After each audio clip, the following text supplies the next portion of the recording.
And listen through the microphone, now that you can hear me. All right.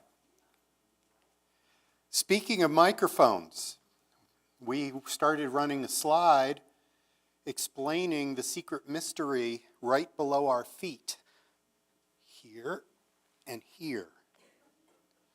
There are loops of copper under our brand new carpet, which allow people with hearing aids that have a switch for it to switch to the T-coil setting and be able to hear directly from our sound system. This provides a much clearer signal, and I've had somebody already come to me and say, it was wonderful. We received a special grant to be able to do this, and we are appreciative of all the work to have made that possible. Thank you. Let me pull up my other announcements here. I'm just going to highlight a couple of them here. Let's see.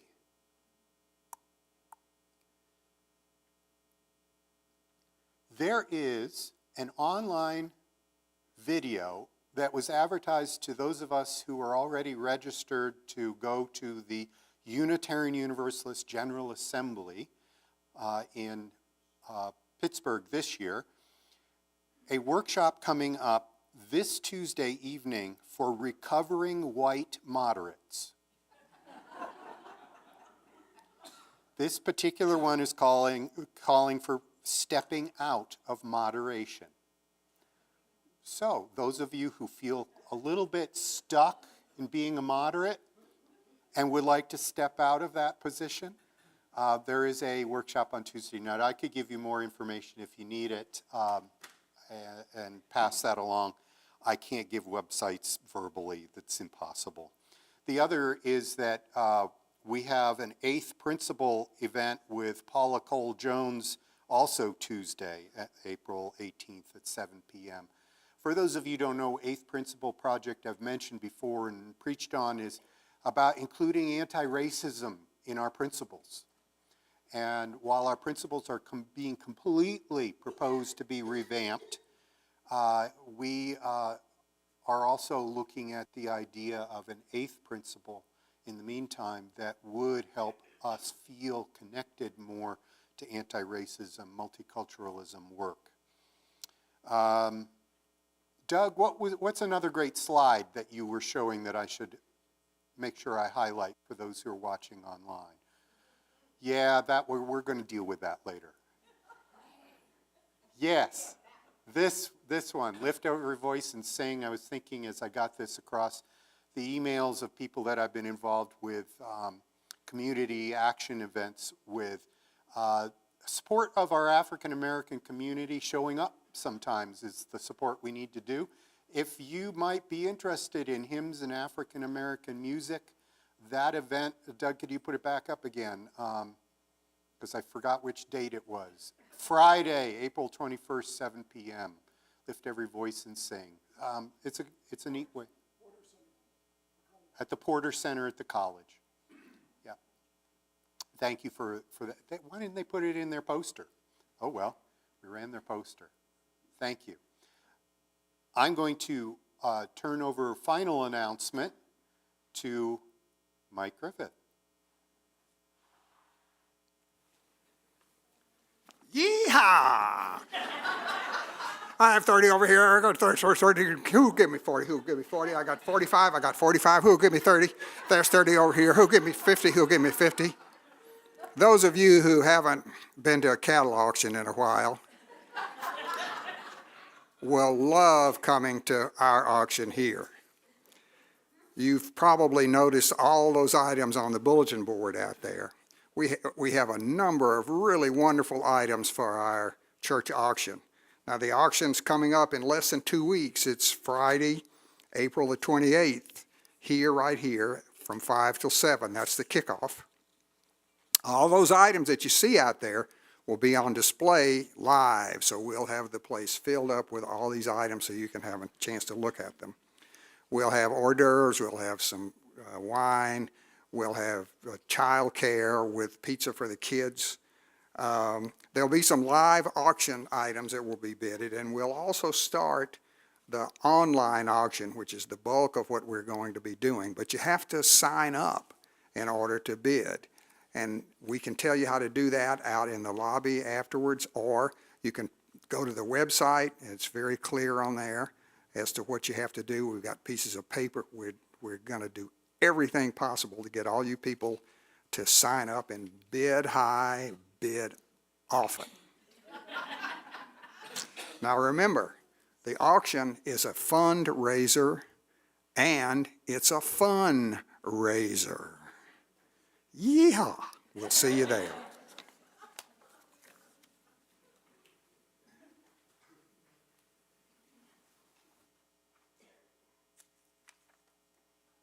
Before we turn to our candles of joy and sorrow, I wanted to be able to recognize in our recognition of world religions and many cultures that April 14th was Vaishakhi, or Baishakhi, ancient harvest festival in Punjab, which marks the beginning of a new solar year, new harvest season.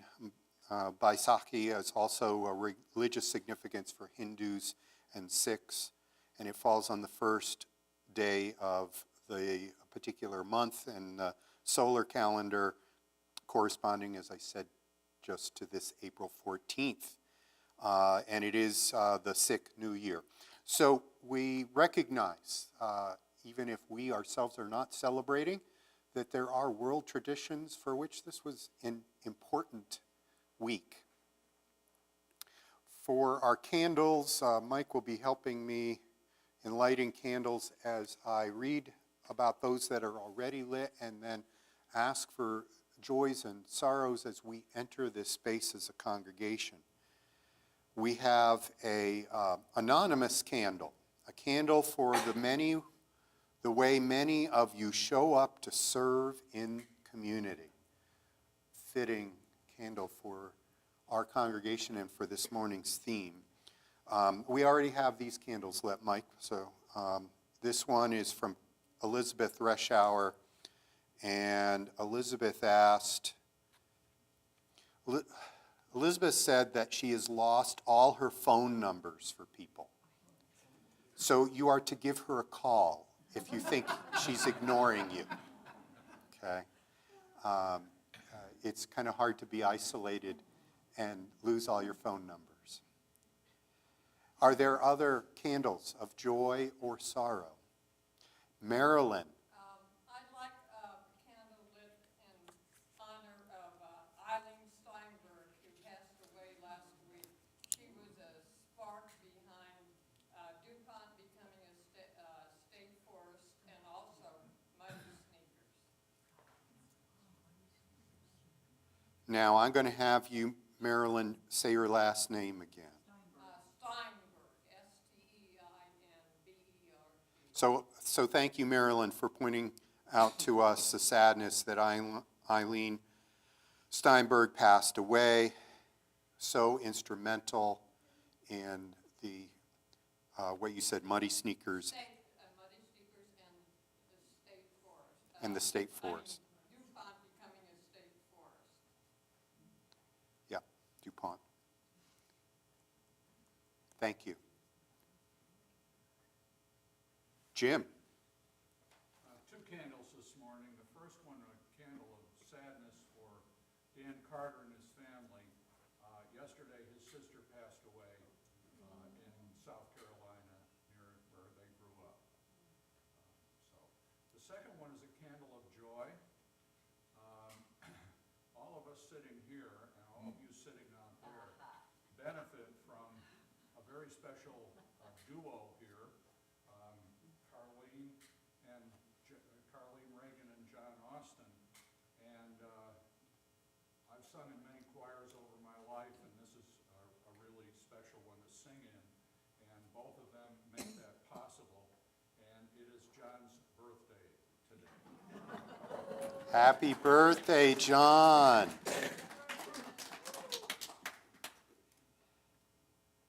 Thank you, Jim.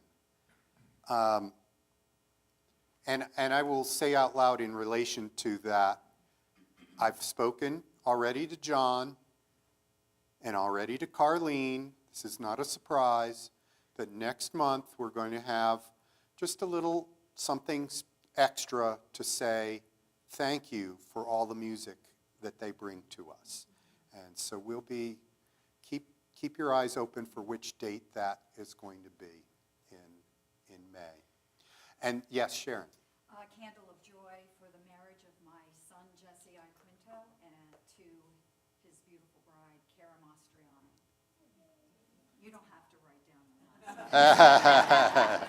I'll put down the marriage of son. So Sharon Gublo, marriage of her son, a joy. Very good. Jim? I would like to express a joy to Dr. Judy Welch, a local audiologist who was instrumental in us getting this e-coil program here. I think this costs something in the neighborhood of $30,000, of which we didn't spend a nickel. If you know Judy, I would really suggest that you send her a thank you card. Her home address is in the local phone directory. So Jim Null, for those of you listening in on the T-Coil or at home, was saying a big thank you to Dr. Judy Welch for the T-Coil, which he believes was something like a $30,000 install for which we paid nothing. And if people know Dr. Judy Welch and would reach out, please do so. Thank you. It's great to have grants like that. I don't even remember who Howie is. Hello, Howie.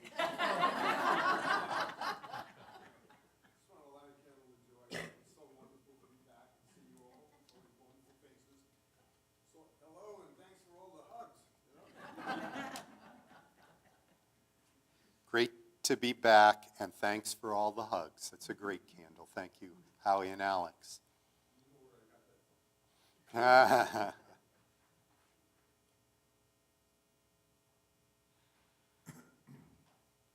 Well, with all these candles glowing, I ask that you turn and greet one another. You don't have to touch each other and spread germs.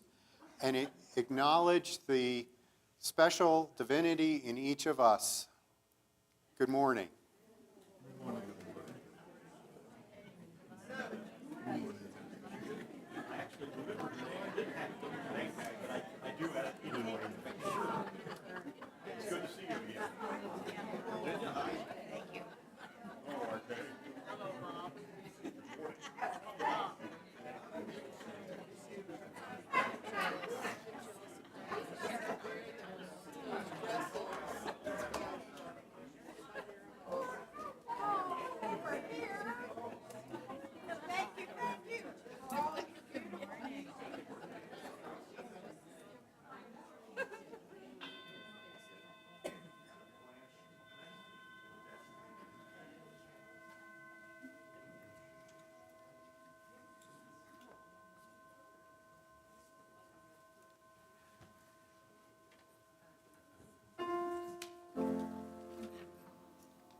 Hello, have I got Mike? Yeah, there we go. Isn't that just so beautiful you wish you could sing along? Well, guess what? We're going to split you into three kind of equal. I don't know about y'all over there. You have to sing really loud in that section. We'll have some help from the last sliver of this section. The choir is going to come out and lead you. Come on, guys, gals. And y'all can just go right here, lead you. And we're going to do that as a round. We'll sing it all together in unison, and then we'll divide into a round, and each of you has a part to play, a part to sing.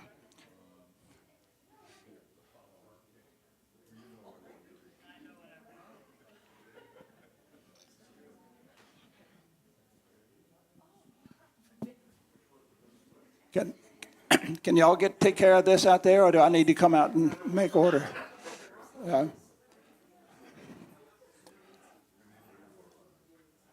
Okay, here we go.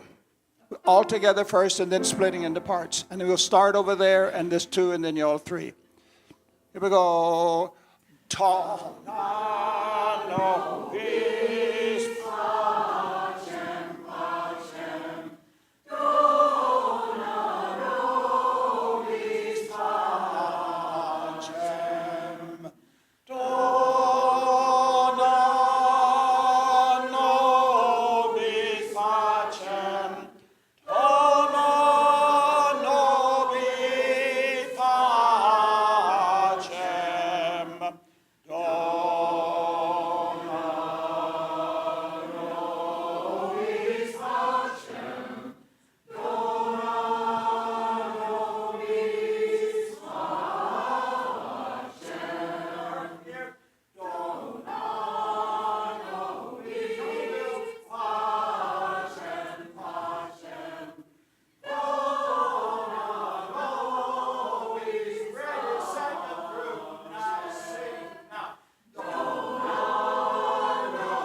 Thank you, John and choir and others. Our opening words today are by Loretta Janice Williams, who, inspired by her father, the title of her PhD dissertation was Black Freemasonry and Middle Class Realities. As a sociologist and author, Dr. Williams combines scholarship with activism. She served in many positions of leadership on racial justice. She taught at the State University of New York at Buffalo, the University of Missouri, the Women's Theological Center in Boston, and Boston University.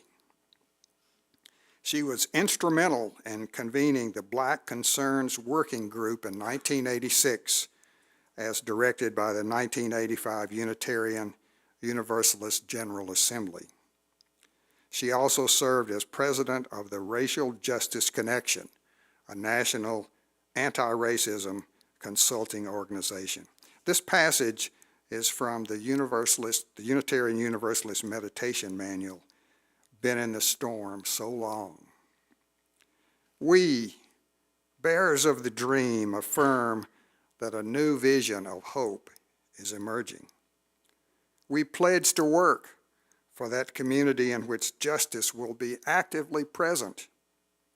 We affirm that there's a struggle ahead.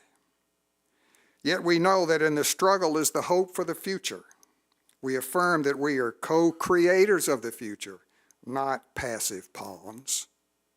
And we stand united in affirmation of our hope and our vision of a just and inclusive society. We affirm the unity of all persons. We affirm brotherhood and sisterhood that allows us to touch upon each other's humanity. We affirm a unity that opens our eyes, our ears, our hearts to see the different but common forms of oppression, suffering, and pain. Yet we are one image of God, and we celebrate our hopes of human unity. Within ourselves and within the gathered community, we'll discover the strength not to hide indifference. Affirming that hope, publicly expressed, energizes and enables us to move forward. Together we pledge action to transcend barriers, be they racial, political, economic, social, or religious. We pledge to make our tomorrows become our todays. Come, let us worship together. Now, if you will rise in body and in spirit, please let's sing together hymn number 119, Once to Every Soul and Nation.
The chalice lighting this morning is by the words by Sarah Eileen Lawal. She's a minister at the Boise, Idaho Unitarian Universalist Fellowship since 2015. Last month, she published an opinion piece in the Idaho Statesman entitled, "I am an Idaho parent saving my transgender child's life. I am not a criminal." This is a chalice lighting she provided for the Unitarian Universalist congregation. Please read it with me together. Out of the flames of fear, we rise with courage of our deepest convictions to stand for justice You know, under flames of scrutiny, we rise to proclaim our faith with hope to heal a fractured and hurting world. The flames of doubt, we rise to embrace the mystery, wonder, and awe of all there is and all there is yet to be. Out of the flames of hate, we rise with the force of love, love that celebrates our shared humanity. Out of the flames, we rise.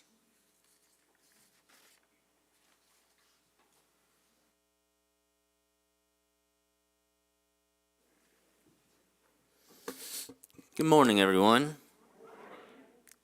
Here we are on the last Sunday of spring break, and I think we have a lot of families, including my own kids, still out on spring break. But that's okay. I'm glad to see everybody here.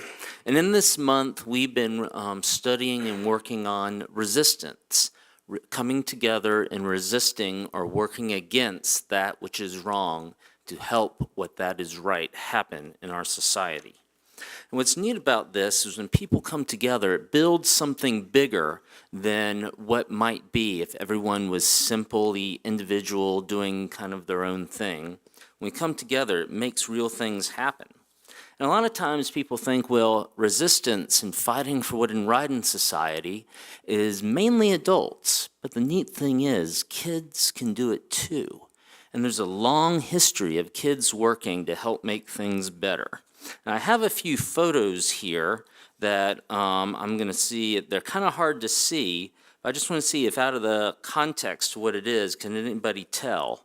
This is an old photo from over 100 years ago, about 125 years ago now, of kids in a big city holding newspapers. Does anyone remember what this march was about way back when? This is a march or a movement of what they called newsies. These were the boys and girls who sold a thing called newspapers, which a lot of our kids don't know about, but it's a way you had to read what was happening around you to learn what the news was. And it was a rough life being a newsie. You had to get up early in the morning, a lot of cold days, carried big bags of heavy newspapers to sell on the street corner, and you only got a little bit of money for all that you sold, and the rest of it went back to newspapers. So several hundred of the newsies came together, and they led a strike saying, basically, we're kids working here, and we need to have a better life.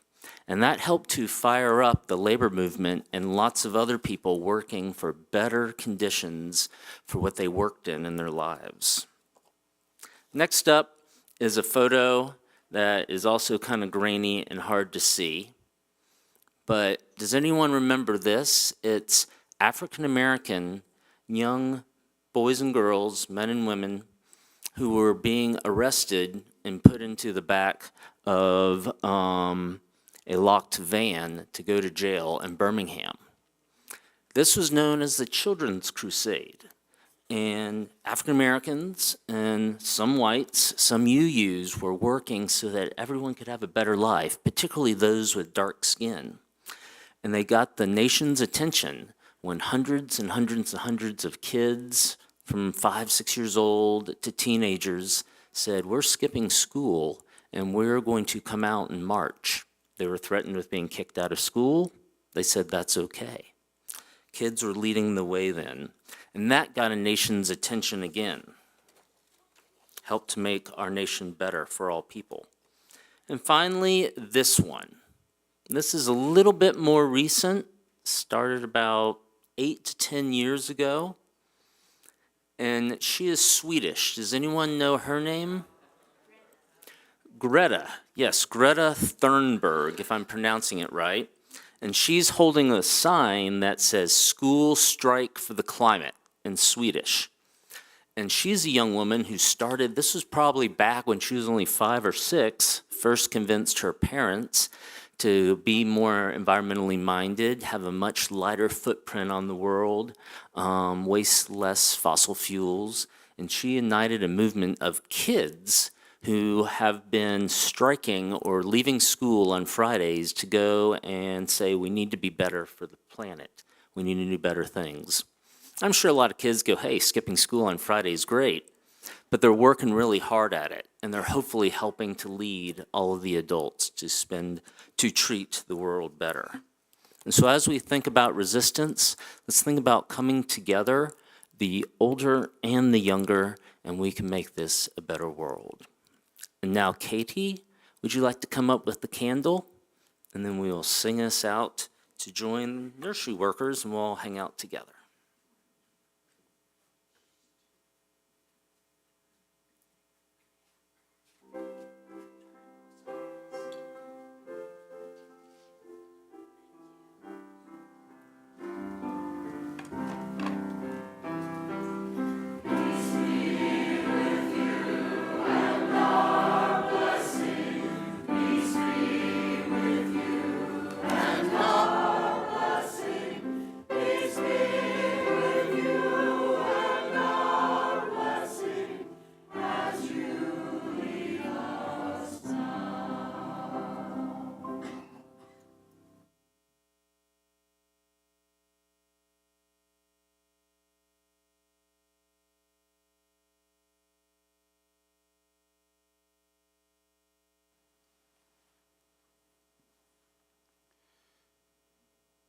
We don't just take money here for our own good.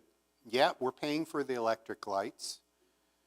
We're paying for the heat to warm this up just a little bit. Not so much today as a month ago. We pay for me to be here. And we need the money to keep that going. But we give, especially on Sunday morning in the special envelopes, to organizations that have been voted on by this congregation as getting a special portion of what we have, a sacrifice of ourselves to those who are in great need. Now, I have trifocals, but they're not so good at reading. Did you guys ever, I'm coming big on the screen, sorry folks at home. The Children's Center. Now, that's somewhat dramatic of me to do that and walk into the camera that way. Somewhat dramatic of me to go and look at a door. But that's there so that every Sunday as you walk in this door, you see who you're giving to.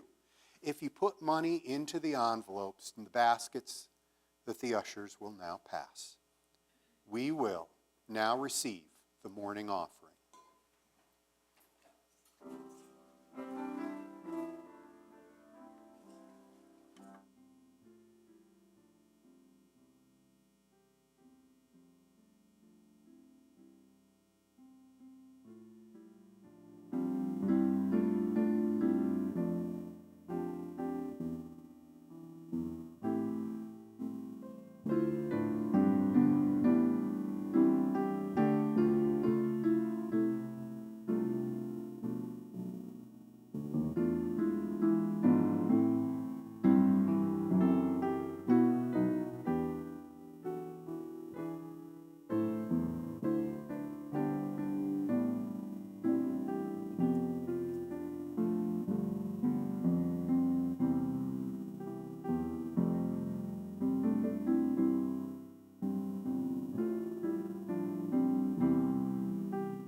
Thank you, Alice.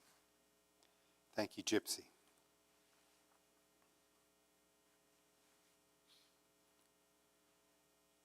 What is given in love, we receive with great joy. And we say, thank you.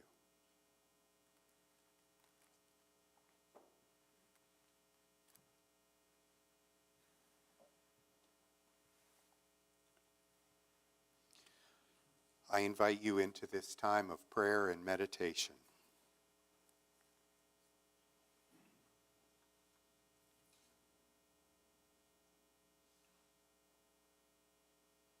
Spirit of love and life, we who are gathered here on this day know that we reap the benefits. Those who have gone before us to teach us ways of resistance in a world which is not living up to our expectations. May we also resist our own internal urges for selfishness rather than for generosity, for fairness rather than our own egos,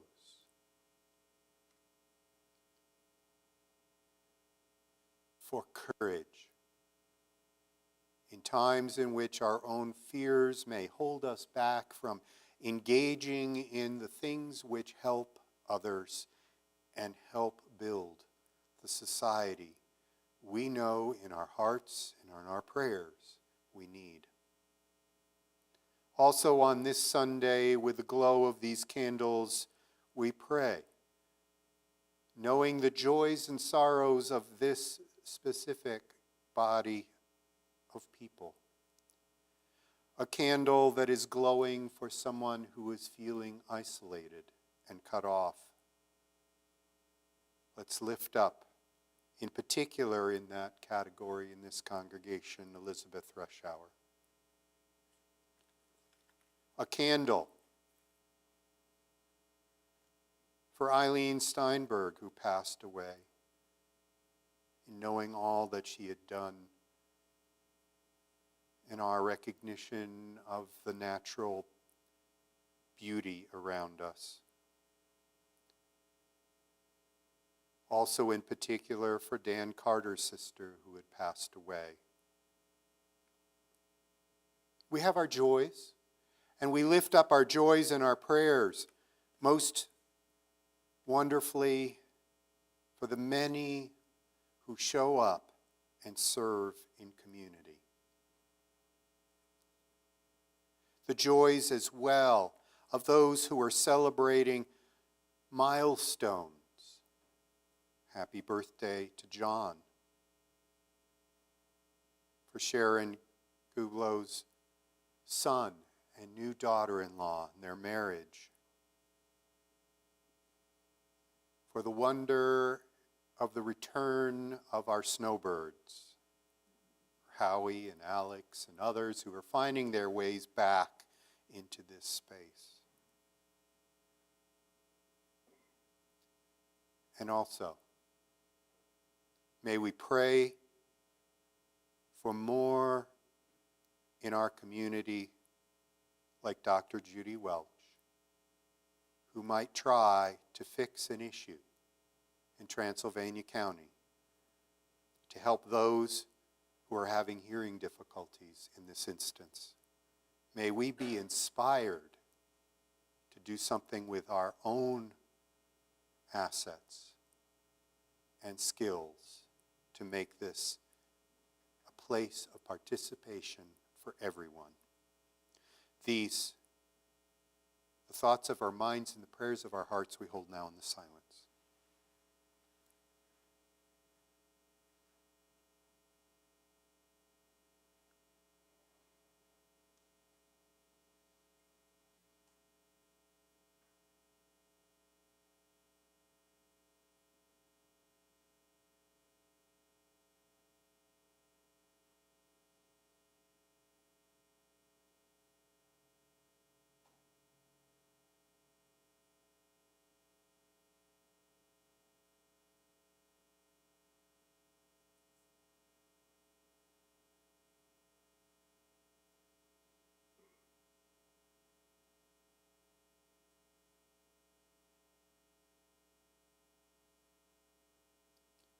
pray in the names of all those known and unknown, remembered and forgotten.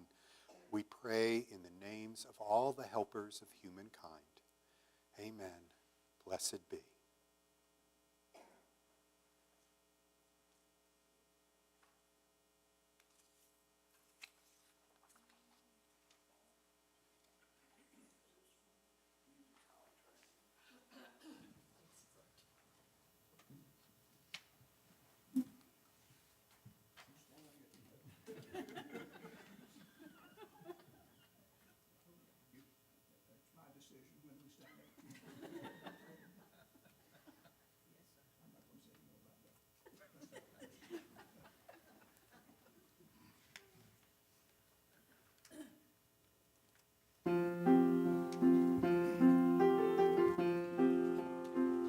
As I went down to the river to pray, studying about that good old way, and who shall wear the starry crown? Good Lord, show me the way. Oh, sisters, let's go down, come on down. Oh, sisters, let's go down, down to the river to pray. As I went down to the river to pray, studying about that good old way, and who shall wear the robe and crown? Good Lord, show me the way. Oh, brothers, let's go down, come on down. Come on, brothers, let's go down, down to the river to pray. As I went down to the river to pray, studying about that good old way, and who shall wear the starry crown? Good Lord, show me the way. Oh, fathers, let's go down, come on down. Oh, fathers, let's go down, down to the river to pray. As I went down to the river to pray, studying about that good old way, and who shall wear the robe and crown? Good Lord, show me the way. Oh, mothers, let's go down, come on down, don't you want to go down? Come on, mothers, let's go down, down to the river to pray. As I went down to the river to pray, studying about that good old way, and who shall wear the starry crown? Good Lord, show me the way. Oh, sinners, let's go down, come on down. Oh, sinners, let's go down, down to the river to pray. As I went down to the river to pray, studying about that good old way, and who shall wear the starry crown? Good Lord, show me the way.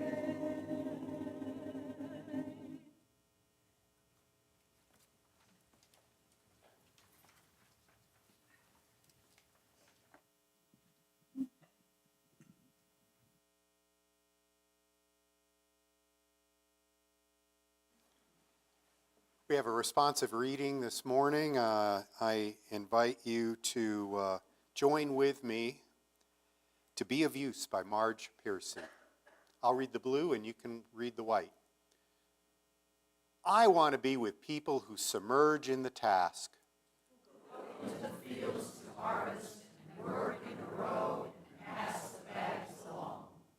Who stand in the line and haul in their places.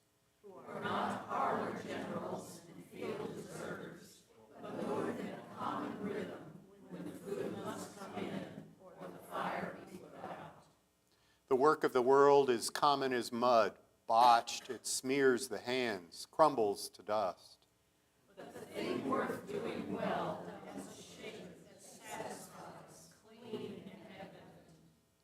Greek amphoras for wine or oil, Hopi vases that held corn are put in museums, but you know they were made to be used.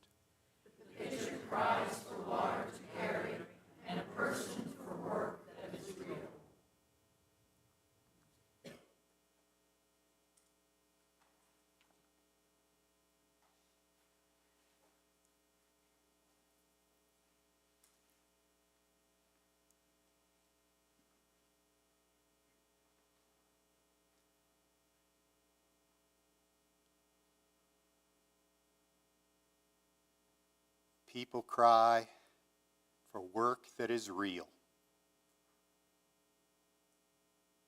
I like that as the start of this sermon on the difference of social service versus social justice. We have a social action team here at UUTC, and I've been part of that, and we have people I've been checking in with to find out, what do you do in community? How are you connected out there in community? And we have a whole lot of social action that I'm hearing tilts towards social service. And so I want to push a little bit in this resistance theme month towards social justice and talk a little bit about that. When you think of social justice, what do you think of? What comes to mind? Call it out. What do you think of as social justice? What does it look like if you're doing social justice? What was that, Jim?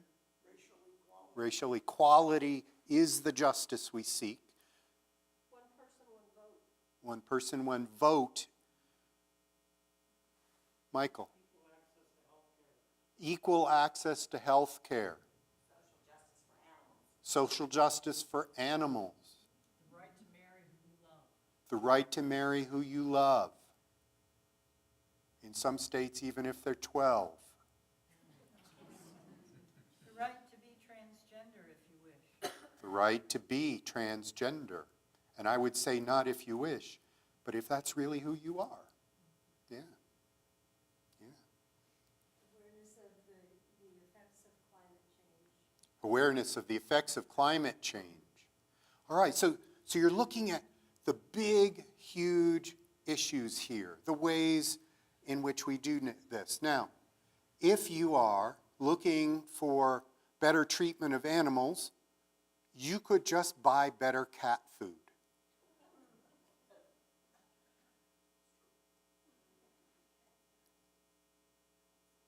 You could volunteer at the animal shelter.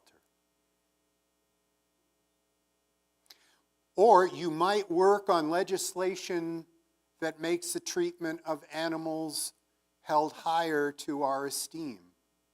You know, it's interesting, one of the first laws passed from the SPCA, following through on that in New York, of the cruelty to animals, led to justice issues beyond those four-legged creatures.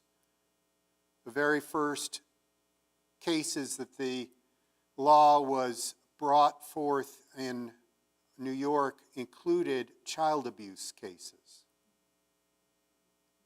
It's a recognition that when we're working for justice for the animals, we then realize we need justice for human beings too.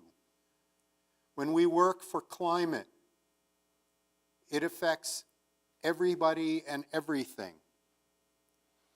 Kevin held up a picture of child labor, the Newsies, and the ways in which they worked together to change a system, for the inequities, the ways in which they were being mistreated. I will say this.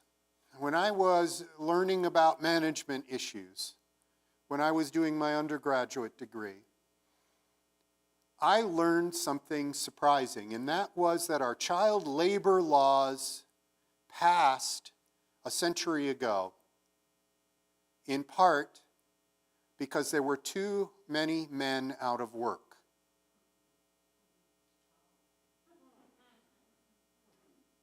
Yeah,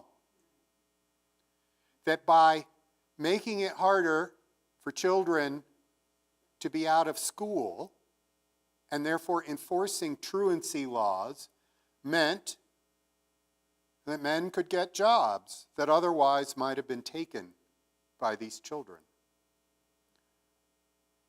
Now, this is not to say there were not people, in fact there were Unitarians and Universalists working to make sure that children were given the opportunity to succeed and grow in life, to know that they could have a better life, to get education, to be engaged in more than just handing out newspapers or working in sweatshops.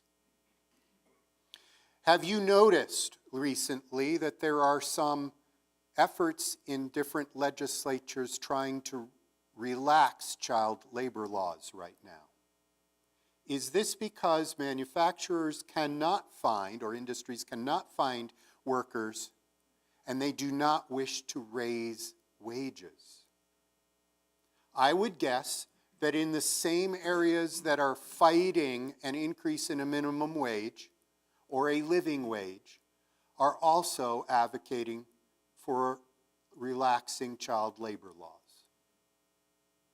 This is a social justice issue in which each person having a vote, each person then speaking up in letter writing and reaching out with, well, your power, and combining our voices to say, no, we won't do that. Amy Goodman, an investigative journalist, columnist, and author who was born in 1957, said this: "Protesting is an act of love. It's born of a deeply held conviction that the world can be a better, kinder place. Saying no to injustice is the ultimate declaration of hope." And I come at that, listening to that religiously. Unitarian Universalists are not so much about shame. Come here every week and I'll shame you. Unitarian Universalists are about understanding better, having hope, and finding ways in which we can engage who we are genuinely in making things better. I like that. Now, I cannot escape this topic of social service and social justice without mentioning some famous Unitarians and Universalists. Okay, Horace Mann, who's credited with starting the public education system. Or the Workman brothers in Canada, who were bringing in a better informed, more compassionate mental health system into place in Canada. Or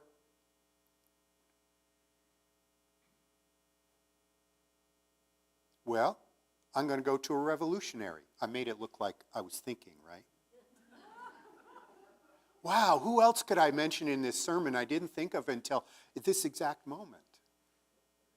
How about Benjamin Rush? Everybody knows the famous Benjamin Rush.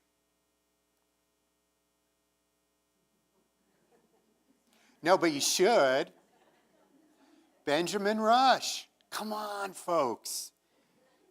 Benjamin Rush, from a National Institute of Health government website, says Benjamin Rush, MD, born 1745, died 1813, was not only the most well-known physician in the 18th century America, he was also a patriot, philosopher, author, lecturer, fervent evangelist, politician, and dedicated social reformer.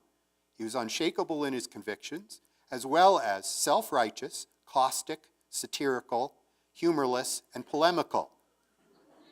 This is official government biography here. Unquestionably brilliant, he graduated from what later became Princeton University at age 14. He translated Hippocrates' aphorisms from the Greek at age 17, and he wrote the first textbook of chemistry to be published in America. Now, it's a government website. They don't mention he was a Universalist. And there's a historian who says, as if it's a quote for Benjamin Rush, I say as if, because a colleague pointed this to me, but I didn't actually get to hear the lecture or see it written by the historian, that this is what Benjamin Rush said: "Social justice is the inextricable consequence of my Universalist faith." Now, how far did Benjamin Rush go to change the world to be a more just place? Could you throw up the last image for our first hymn this morning. That was a really old hymn, and I think it applies well to Benjamin Rush. Though the cause of evil prosper, 'tis truth alone is strong. Though its portion be the scaffold, and upon the throne be wrong, then it is the brave one chooses, while the coward stands aside, till the multitude make virtue of the faith they have denied. All right, thanks, Doug. Okay, babbling. You sang all the words. You knew what that meant. The scaffold or the throne. Benjamin Rush was a Universalist signer of the Declaration of Independence. When you talk about standing on the side of truth, he declared himself that there was no, these are words that get misinterpreted by a whole lot of people today, that he felt that if you were a Christian, you had to be a Republican. Now, the way this gets misinterpreted is, one, his idea of Christianity was a universalist, that everyone is saved, which was preached by practically no one in America at the time, and even now on Sunday morning, not being preached up the street, okay? His idea of Christian was way broader than what people first hear. And when he spells Republican, it's small r. More like talking about democracy, okay? Because he felt that if our whole religious idea is that everyone has worth and value, and that religious impulse then means our system of government also must treat everyone with worth and value. Now, you heard how obnoxious Benjamin Rush is described in the government biography. But he said this: temperate, sincere, and intelligent inquiry and discussion are only to be dreaded by the advocates of error. The truth need not fear them. He knew that shutting down true discussion on issues was absolutely necessary to get to a position of knowing what was just and right. And he said, after the revolution, he said, the American war is over, but this far from being the case with the American Revolution. Get that? The American war is over, but far from being the case with the American Revolution. On the contrary, nothing but the first act of the drama is closed.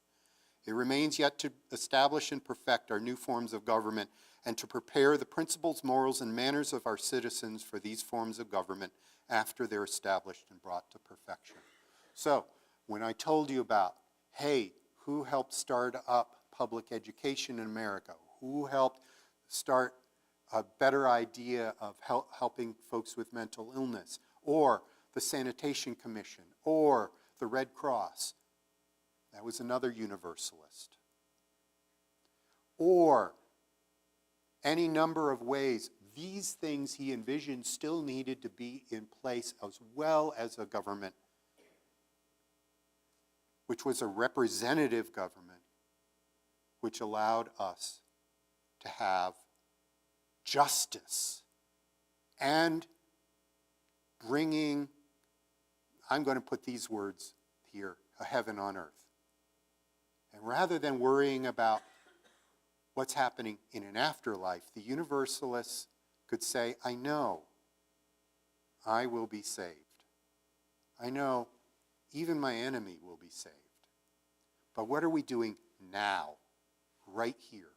And this is, again, what's the difference between social service and social justice? Yes, this week we were asked, do you have anybody who can come over and mow the lawn at one of our partner social service agencies? You know, that would save them a whole lot of hassle. It's not good for their own staff time. It's not good for the donations. Can we help out by mowing the lawn? That's social service. That's helping an agency provide for people in need. But it doesn't change the wider system. And Mike Griffith, I really thank for a quote he passed on to me as part of preparation. Mike, in preparing for this service, said he was an active member of a social justice organization for several years in Charleston.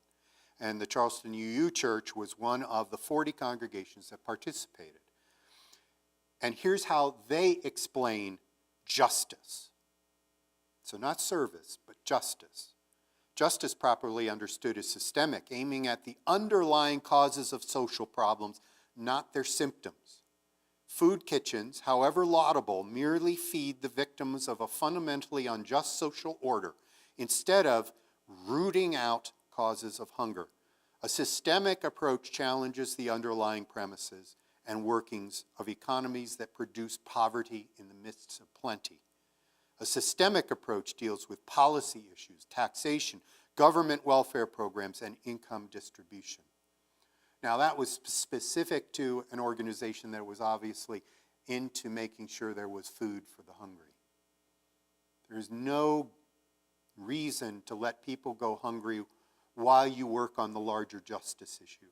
We need both. We need the service to the people who need the service, and we need the folks who are willing, even if that means accusations of treason, to work to change systems to be fair for everybody, all citizens and non-citizens, all people, no matter their skin color, their gender identity, who they love.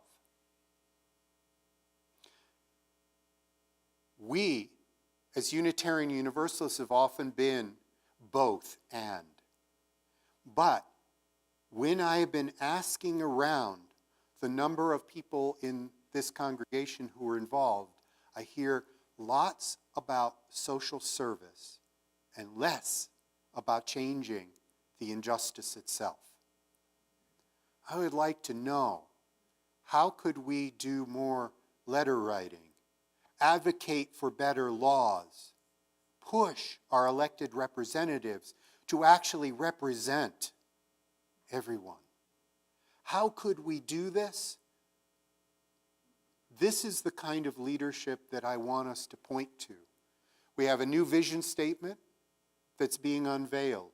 We have on June 4th an installation service, and it's not just an installation day, it's the anniversary of this congregation's Charter Sunday, in which we are going to be pointing towards what we could do. And you know who I asked to come speak? I've asked Barack Obama to come speak, and I told him because I love the way in which he phrases things and asks us to look towards a vision of something better. Now, unfortunately, in the whole month of time in which has elapsed since I asked him to come speak, he's not said a word back to me. But this is where I'm going in my hope for our ministry and our time together. I would like us to think about, I would like us to do more than think about. I would like us to determine how we are putting ourselves on the line to change things. Not just, yes, of course, we'll still keep feeding people. Not just the social service side of social action, but social justice. And I hope some of it shows up as we keep going. Thank you. Now, I think we have a hymn coming up. I invite you to rise and sing as you're willing and able, and join in our final hymn of today, number 107. Now sing we brave of old.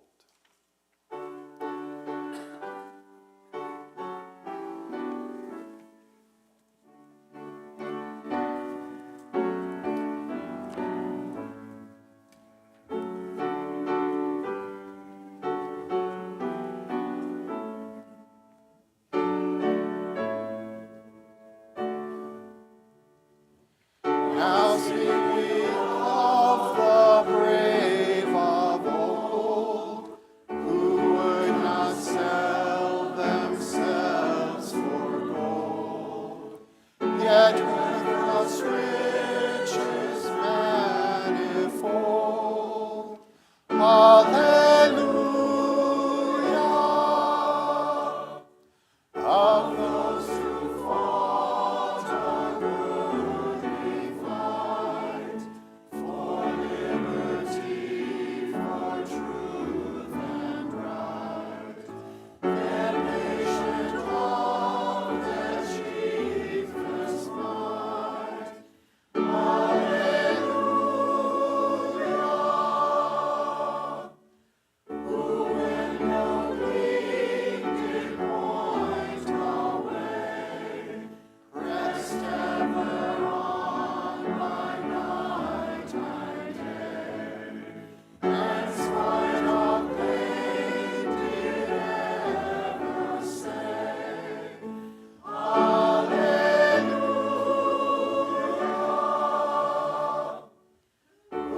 I thank Catherine for the images that brought this more current to our lives and think of American Revolution by bringing images from Ukraine.